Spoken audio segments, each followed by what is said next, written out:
Kak, aku mau bikin novel tapi aku bingung mau masukin konflik apa aja. Kalau kamu sedang bingung dengan masalah ini, ikutin video ini karena aku bakalan bahas jenis-jenis konflik yang bisa kita masukkan ke dalam cerita kita. Hai guys, udah lama banget aku nggak bikin video baru di channel aku. Dan alhamdulillah aku seneng banget karena hari ini aku bisa bikin video baru lagi.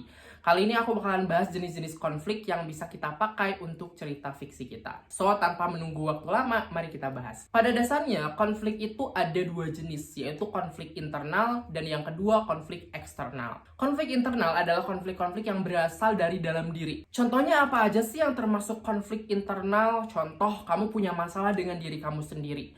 Entah itu punya mental issue misalkan, kamu memiliki suatu penyakit mental atau hal-hal yang mengganggu mental kamu sehingga kamu terus berkutat dengan dirimu sendiri. Gimana caranya kamu berusaha untuk menyelesaikan masalah itu? Bisa pula sebuah dilema antara pilihan yang ini dengan pilihan yang itu. Nah, itu juga termasuk konflik internal. Di dalam diri kita itu kayak sedang bertarung gitu antara milih yang ini atau yang ini, antara menyelesaikan yang ini atau yang ini, antara diam aja atau menyelesaikan masalah gitu. Nah, itu termasuk konflik-konflik internal. Kenapa sih harus ada konflik internal? Konflik internal bisa membuat cerita kita lebih dalam gitu ya. Karena biasanya hal-hal yang berhubungan dengan diri sendiri itu bisa membuat pembaca ikut simpati gitu. Ketika pembaca sudah simpati, maka akan lebih gampang untuk menarik sisi emosional mereka gitu loh.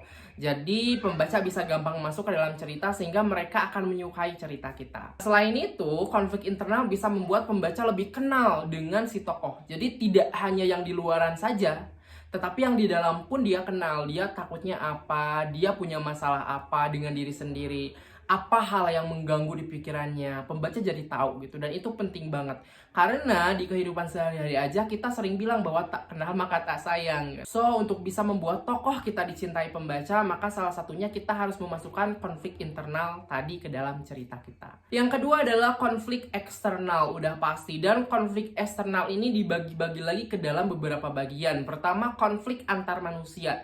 Ini udah pasti harus ada gitu, karena dalam cerita fiksi biasanya akan ada orang-orang yang bersinggungan, tokoh-tokohnya. Ada protagonis. Protagonis itu adalah orang yang memiliki tujuan ya. Dia itu biasanya di depan, orang yang membawa cerita itu. Nah, kemudian ada antagonis. Antagonis adalah orang yang memiliki tujuan yang berbeda dengan si protagonis sehingga berlawanan gitu. Dan antagonis ini biasanya berusaha untuk menghentikan apa yang ingin dilakukan si protagonis. Protagonis dan antagonis bukan tentang jahat atau baik gitu.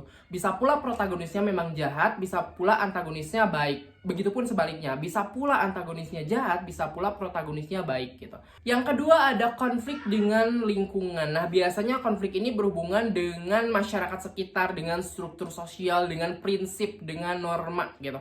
Mungkin ada seorang tokoh yang merasa bahwa dia itu tertekan di masyarakat karena suatu norma.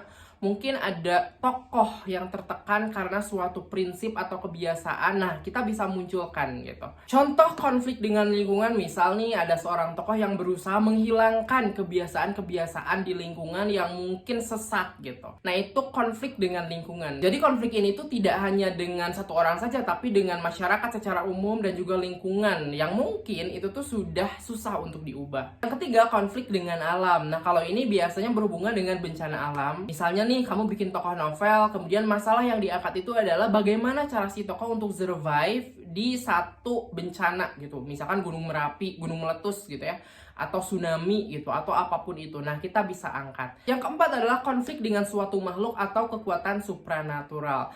Nah, ini tuh sering terjadi juga di novel. Jadi kamu bisa bikin cerita yang berhubungan dengan itu konfliknya gitu. Contoh konflik di dalam cerita horor, ya nggak sih? Jadi konfliknya antara manusia dengan kekuatan roh, misalkan dengan setan, dengan jin, dengan hantu gitu kan ya. Nah, itu yang dimaksud dengan konflik dengan suatu makhluk atau kekuatan supranatural. Di sisi lain, yang berhubungan dengan kekuatan juga tidak hanya tentang cerita horor atau cerita mistis. Ada pula cerita-cerita fantasi gitu kan.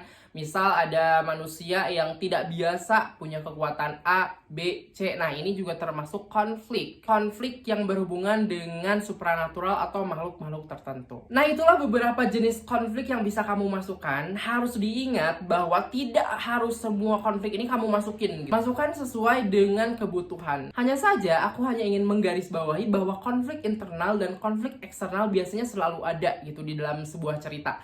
mau genrenya apapun biasanya ada gitu. Tapi memang tidak semua ya, kayak misalkan konflik eksternalnya semuanya gitu, dengan manusia, dengan kekuatan, bla bla bla, semuanya enggak gitu, tapi sesuai kebutuhan aja. Kalau kamu mau bikin romance ya tidak mungkin konfliknya konflik supranatural, kecuali mungkin akan ada campuran genre gitu, romance plus horor gitu misalkan. Nah itu mungkin saja. Jadi memang disesuaikan dengan jenis cerita yang akan kamu tulis. Nah kamu sendiri biasanya memasukkan konflik apa aja nih? Coba tulis di komentar. Oh iya, jangan lupa subscribe juga supaya kamu bisa ngikutin video-video aku yang lainnya. Bye.